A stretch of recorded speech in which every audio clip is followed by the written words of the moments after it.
বিভিন্ন ধরনের ব্যথা বা শরীরের ক্লান্তি, এবং এটাতে প্রচুর পরিমাণে অ্যান্টিঅক্সিডেন্ট আছে। সারাদিন রোজা রেখে ইফতার বা ডিনারের পর যখন শরীরটা অনেক ক্লান্ত, তখন যে কোনো একটা পানীয় খেতে মন চায়, চায়ের মতো।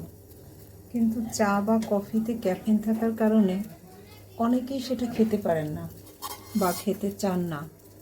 তারা কিন্তু এরকম একটা পানীয় খেতে পারেন। এখানে আমি আজ দিয়েছি পেয়ারা পাতা, যে কোনো পাতার ডিককশনে কিন্তু খেতে পারেন।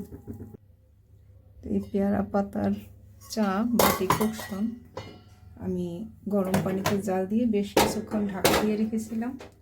এবার এটা সেঁকে নেব, কিন্তু অনেক ক্লান্তিটা আসবে না এবং এটা আপনার শরীরের জন্য অনেক অনেক উপকার হবে। বিভিন্ন ধরনের ব্যথা বা শরীরের ক্লান্তি, এবং এটাতে প্রচুর পরিমাণে অ্যান্টিঅক্সিডেন্ট আছে যা আমাদের রোগ প্রতিরোধ ক্ষমতা বাড়াতেও সাহায্য করে।